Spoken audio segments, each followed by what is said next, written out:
अपनी सांसें गिन रहा था। ये कैसा अजीब पक्षी है, इसके चोंच तो सोने की तरह चमक रहे हैं। बाबा ने शायद इसी आसमानी योद्धा की बात की थी।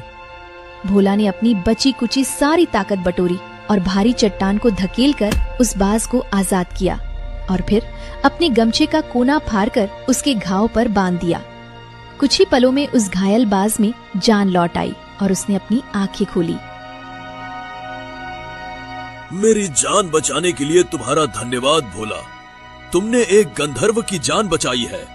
मैं कोई साधारण पक्षी नहीं, बल्कि सदियों पहले श्रापित हुआ एक गंधर्व हूँ। मैं जानता हूँ कनकपुर के मंदिर की मूर्ति कहाँ है, और मैं ये भी जानता हूँ कि जिस मूर्ति की चोरी हुई है वो सिर्फ सोने का टुकड़ा नहीं है। तो फिर वो क्या है बाज देवता? वो मूर्ति इस पूरे रेगिस्तान के नीचे दबे एक विशाल मीठे पानी के स्रोत की चाबी है। ठाकुर संग्राम को ये बात पता चल गई है।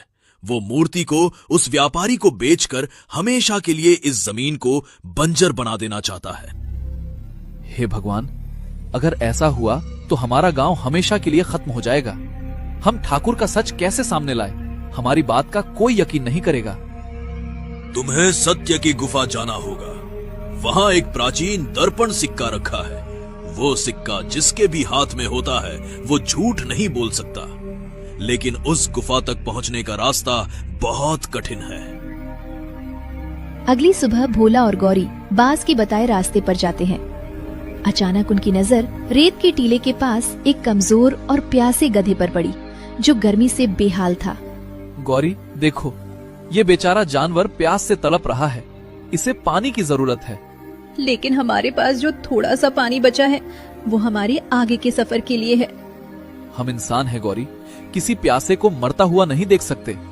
भोला ने अपनी प्यास की परवाह किए बिना मशक का आखिरी घूंट पानी उस बेजुबान गधे को पिला दिया। पानी गले से उतरते ही गधे में जान लौट आई और उसने एहसान जताते हुए प्यार से अपना सिर भोला के कंधे पर फेरा।